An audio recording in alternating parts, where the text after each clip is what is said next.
Every great book hides a story beyond its pages. Discover remarkable authors, unforgettable novels, and the secrets behind the words.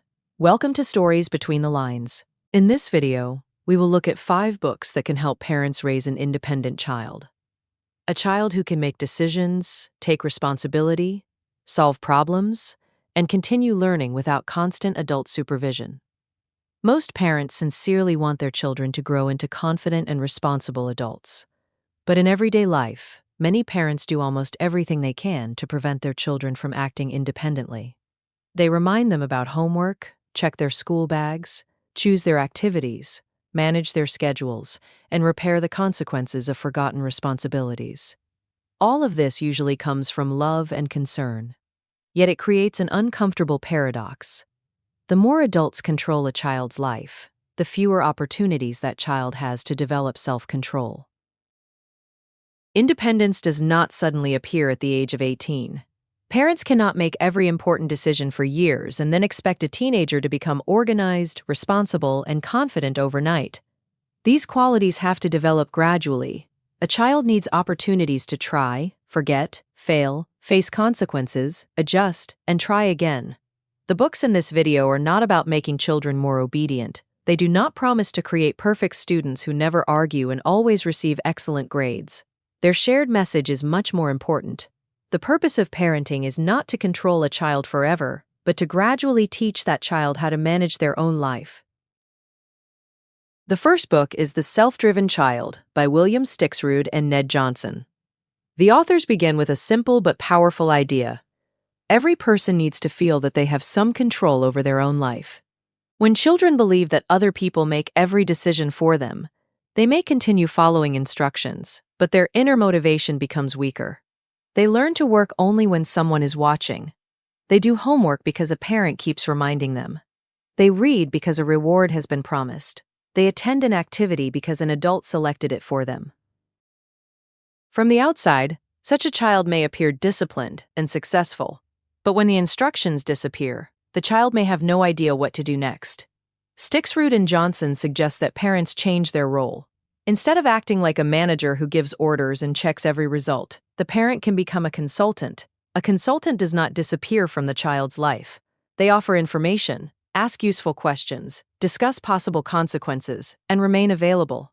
But responsibility is gradually returned to the child. This creates space for independent thought. Imagine that a teenager says they do not want to prepare for an upcoming test. The usual reaction may be to force them to sit down and study. Soon there are arguments, threats, reminders, and supervision. A different approach would begin with questions. What do you think will happen if you do not prepare? Would you be satisfied with that result? What kind of plan could you make for yourself? These questions do not guarantee a perfect decision, but they require the teenager to think. One of the most useful ideas in the book is the difference between support and control. Support says, I am here if you need help. Control says, you cannot manage without me. When children hear the second message often enough, they may begin to believe it. The second book is How to Raise an Adult by Julie Lythcott-Haims. The title clearly expresses its central idea. Parents are not raising a child who will remain at home forever. They are raising a future adult. Many modern parents become personal assistants to their children. They organize schedules, watch deadlines, pack bags, contact teachers, and solve every unpleasant problem.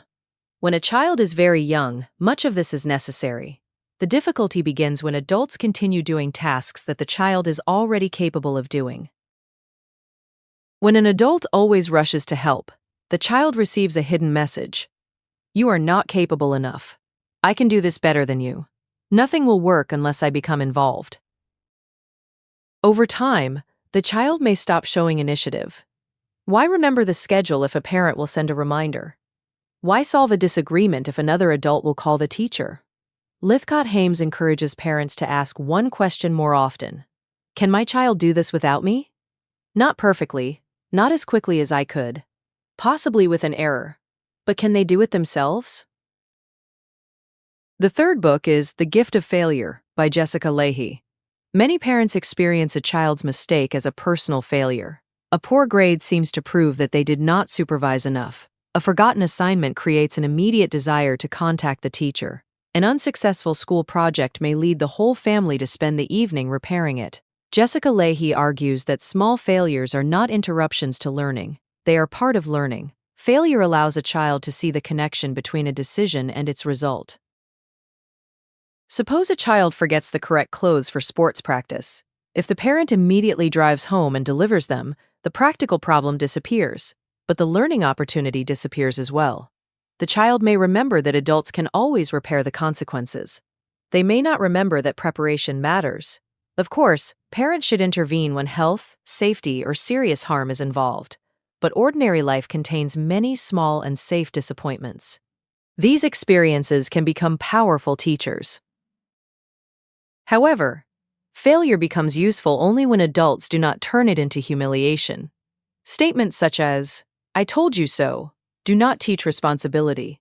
They teach children to hide mistakes. A calmer response creates a different lesson. What went wrong? What could you do differently next time? Do you want help creating a new plan? These questions show that a mistake is not the end of the story. It is information. A person tries something, receives a result, studies that result, and changes their approach. A child who is constantly rescued may become afraid of tasks that do not guarantee success. A child who is allowed to make manageable mistakes learns that failure can hurt without destroying them. The fourth book is Free to Learn by Peter Gray. This book challenges the belief that learning happens only when an adult presents information, assigns a task, and evaluates the result. Gray focuses on children's natural ability to learn through play, observation, curiosity, and independent exploration. A small child does not need a formal curriculum in order to learn to speak. They listen, imitate, experiment, make mistakes, and gradually understand language. Children acquire many complex abilities in the same way. They are naturally interested in discovering how the world works, but this curiosity needs time and space. Problems arise when every part of a child's day is organized by adults. There is school, homework, tutoring, sports, music, and structured activities. Even free time can become another project designed by a parent. The child has almost no opportunity to decide what to do. Yet initiative often begins in unstructured time. A child experiences boredom and has to search for an activity. They create a game, invent rules, negotiate with others, and solve disagreements. These actions develop planning, cooperation, judgment, and persistence. An intrinsic motivation is essential for self-education. Self-education does not begin with a textbook. It begins with a question that a person genuinely wants to answer. The learner notices something unknown and decides to investigate. Parents can support this process by resisting the urge to provide every answer immediately. When a child asks a question, the adult can first ask what the child already thinks. Where could we find reliable information? How could you test that idea? What simple experiment might help? Sometimes support means explaining. At other times, it means providing materials, visiting a library, or suggesting a safe source. Then the adult can step back and allow the child to investigate. This is not abandonment. The fifth book is Hunt, Gather, Parent by Michaeleen Doucleff. The book examines parenting traditions in several cultures and focuses on children's participation in everyday family life. In many modern homes, adults perform the real work while children are given separate children's activities. Parents cook, clean, plan purchases, and organize the household. The child may be entertained or sent to complete an artificial exercise. Later, adults wonder why that child does not show initiative or offer help. Doucleff presents a different approach. Children can be included in the genuine work of the family from an early age. The skill itself is only part of the benefit. The child begins to feel useful. They are not merely a person served by the whole family. They are a member of a team and can contribute to shared life. The author also recommends using fewer lectures. Children rarely become more responsible after hearing the same speech about tidiness for the 10th time. Calm participation is often more effective. An adult demonstrates the task, invites the child to join, and gradually transfers responsibility. This process requires adults to resist correcting everything immediately. Constant criticism can quickly destroy the desire to help. Parents do not need to respond to every request with an immediate solution. Sometimes it is more useful to ask what the child has already tried. What options do they see? What kind of help do they actually need? All 5 books explore different parts of parenting, but they lead to the same conclusion. Independence cannot be transferred through lectures. Parents cannot repeatedly tell a child to be responsible while continuing to make every decision for them. Responsibility develops only when a person has a real area of responsibility. Parents must gradually release part of their control. They must allow choices, tolerate manageable mistakes, protect unstructured time, and offer meaningful duties. They must remain close, but not always take command. This transition can be difficult because control often reduces parental anxiety. When an adult checks the school bag, contacts the teacher, and organizes the schedule, the situation feels safer. But parenting is not an attempt to preserve control forever. It is a gradual transfer of control to the child. Families can begin with small changes. Do not repeat reminders about something the child is old enough to remember.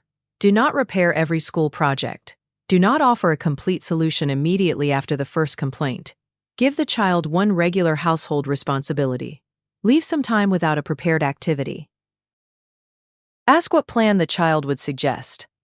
At first, the child may resist. They may be accustomed to adults thinking, planning, and remembering for them. Independence requires effort. But slowly, the child begins to notice that they can cope. The goal of parenting is not to produce a child who never makes mistakes. It is not to guarantee perfect grades. And it is not to impress other adults with perfect behavior. The goal is to prepare a young person who can face a difficult situation without becoming helpless. Someone who can ask a useful question, find information, create a plan, request help when help is truly needed, admit a mistake, repair the consequences, and continue moving forward. An independent child is not a child who receives no support. It is a child who knows that support exists, but does not believe they are powerless without it. Perhaps the greatest gift parents can give is not perfect protection from every difficulty. It is the calm belief that their child can gradually learn to handle difficulty. That belief has to be expressed through real trust, a little more space, a little less control, a few more opportunities to try, and enough patience to allow learning to look imperfect.